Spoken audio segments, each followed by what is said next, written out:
prosperity for all. Para maginhawa talaga ang kabuhayan ng lahat. At yan ay we are getting that full support sa ating Pangulo. Isa pang mga inumpisahan natin noon na inulang na tayo sa oras kasi natapos na interview natin, yung pagpupush nitong mga pinag-uusapan ngayon, yung mga AI, Artificial Intelligence. Doon pa lang, gumagawa na tayo ng paraan para magkaroon ng AI, National AI Research Center, kung saan sana ang ating mga may capability, kaalaman sa artificial intelligence. Kasi, nung time ni Pangulo Duterte, karamihan ng mga AI experts ay nanggagaling sa Pilipinas. At ito'y ine-employ, ine-export natin. Kumbaga, nire-recruit sila abroad because of their AI expertise. Gusto pa natin mapalawak yun dahil ang future na ay nasa AI. In fact, nandito na rin. Ayun, so yung AI National Research Center. Pangalawa, aside from training them, yung ating mga industriya, ma-encourage magkaroon ng partnership with this AI Research Center para yung mga operation nila maging efficient, mapababa ang cost, mapadali ang processing ng mga data nila para talagang mas mabilis at magtagumpay yung kanilang mga negosyo. So, having that kind of center ay mapalawig mapalakas yung trade and industry sector. No? Tapos, aside from that, makadevelop pa tayo ng mas marami pang AI experts by having this kind of, parang napapractice sila. Kasi research center parang kang kumuha ng mga understudy para tulungan connect mo yung industry at saka itong AI Research Center para ma-practice yung kanilang AI capabilities at mas dumami pa ang expert, no? Dito sa larangan ng AI. Yan yung mga preparing the Philippines for future na panahon ni Duterte. Yan yung mga pinag-uusapan na noon. Aside from that, yung pagtutulong paano magkaroon tayo ng smart manufacturing. Doon nga lang, kulang yung pondo namin dahil ito nga, ginawa, imbis na magbigay tayo ng pondo, ang ginawa, mga fiscal incentives, tax incentives, para yung mga private sector naman kasi engine of growth yan para sila, doon nila dadalhin yung puhunan nila. Yung karamihan ng puhunan naman, hindi naman government yan, private sector yan. Ililid mo lang sila saan sila mamumuhunan. So, by putting more incentives doon sa mga innovative industries, isa pa, those activities that will encourage innovation, kunwari, pagbibigay ng mga tax deductibility pagka may R&D, research and development, o kaya may training ka sa mga empleyado mo, mga additional tax deduction yan. So, alam nyo na, pag may tax deduction, lumiliit yung tax due. At lumiliit, syempre, yung babayaran ng tax. So, incentive yan sa mga nagnegosyo. So, things like those ay tinatrabaho na po ng DTI. Ang ganda. Ang galing pala, no? Kaya mapapwersa sila para magkaroon sila ng incentive tsaka mga deduction. Pero ito yung pag-train. Oh yes, of course. At saka R&D, yung research and development. Kaya talagang sila ang gagastos din doon, hindi government. Hindi kailangan government. Of course, kung mayaman na yung government, marami ng budget sa Senator. Sa ibang bansa kasi, yan yung tinutulungan ng government. May pantulong. Pupondohan mo ng gobyerno yun. Siyempre, as a developing country, hindi pa lahat napupunta doon. No? So, kaya nga, nakakahinayang talaga. Balit na nga yung overall budget ng pangkalatang government na kukurakot pa. So, yun, kung yun, napunta sa mga ganyang developmental support, ang laki sana ng tulong sa ating mga kababayan at sa progreso ng Pilipinas.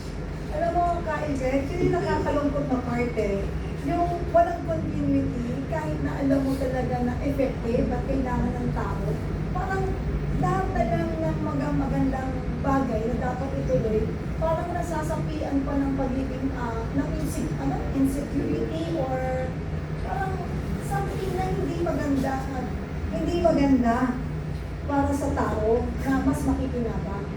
Kaya nga, yung mga effective na nagawa sa dating administrasyon, di ba, kumbaga dun sa mga ginagawang mga tulay, di ba dati may build tayo? Pero makita mo, kahit na dapat tuloy-tuloy yun, hininto. Tapos yung natapos naman, ginrab naman yung credit. Yun ang malungkot na part. pati taong bayan na naging saksi sa mga nangyari before sa dating administrasyon, iniiba pa yung kwento. Ikaw po, ano pong masasabi niyo doon, Kailen?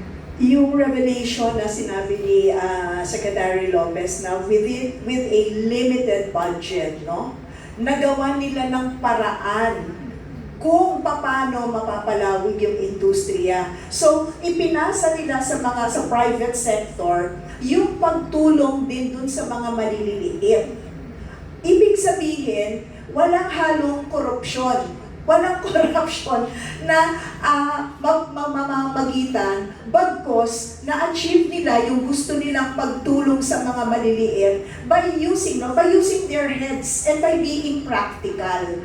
Meron ako na. Kaya pero ano ko lang, Secretary Lopez, doon mo kasi sa sinabi nyo, no, matakin nyo ilang taon si Presidente, no, nung naging Presidente siya, but he was very aware of AI, artificial intelligence, at gusto niya yung mga maliliit nating mga kapatid, no? Yung walang capability. Ano ba yung AI na yan? Inatasan niya si Secretary na pagdugtungin itong mga development sa AI na iisipin natin yung mga nakapag-aral lang, no? Ang may alam, na ma-link sila dun sa mga hindi nagkaroon ng pagkakataong makapag-aral on AI. At dito niya pinadaan po sa DTI. This is another revelation, Kapeli, for me, katulad nung kay Sec. Bello, may ganyan pala po. So, Secretary Lopez, may sasabihin daw po kayo? Oo, so doon muna sa AI, naalala ko lang. So hindi lang mo DTI. Si Presidente, naalala ko to ilang beses na banggit sa cabinet meetings na si TESDA, inatasan niya na yung mga ituturong skills, di ba, Seth? And yung tuturo yung skills, yung mga kailangan dito sa mga advanced technologies.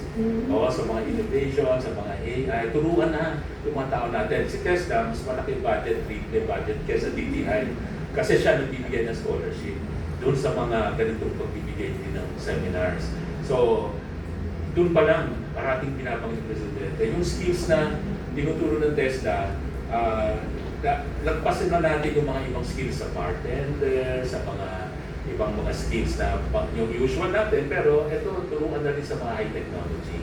Ngayon, pagkikan ko yung innovation. With limited budget, isang makwento ko rin innovation ng DTI, talagang gano'n, no? Pag konti pera, gagawa kang paraan.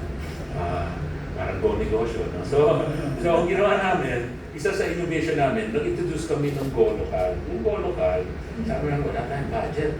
Ganito na lang ang sistema natin. So, it's innovative model in the sense na inausap ko lahat ng mga retail industry, retail companies, mga SM, Robinson, mga city malls and all that. Bigyan natin ng isang lugar sa inyong mga malls yung mga paninda ng mga SME. Pero, don't worry, i-curate natin, pipili natin yung mga ganda lang kasi alam natin na pagka ang produkto nasa mall, ang competition yan, yung mga nagtitinda sa mall din. So, kailangan maganda yung produkto.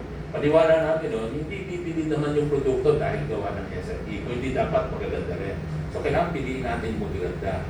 Pero, bigyan natin ng pwesto kung saan libre, hindi magbabayad ng rental fee, hindi magbabayad ng listing fee. Alam mo kasi, yung mga produkto ng mga kumpanya, para maibenta sa mall o sa grocery, may listing fee siya.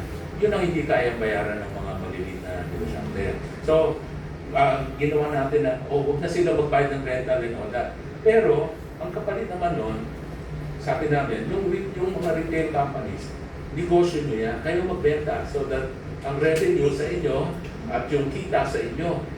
Ang role lang ni TTI, ipag-match natin yung mga SME. Ang concern ng SME, ma-expose yung produkto nila para ma-discover, mabenta, no? Ma-discover ng mga foreign buyers or mabenta ng local community, mabenta sa local community at magbigyan sila ng pagkakataon na ma-showcase yung kanilang produkto na libre, wala na silang babayarang rental fee. So with that model, I think that's a first of a kind na modelo na walang budget, walang gasto si DTI, pero si mall nakiko-operate sa mga SME, in-introduce natin sila para yung SME products mabigyang paraan na makapagbenta at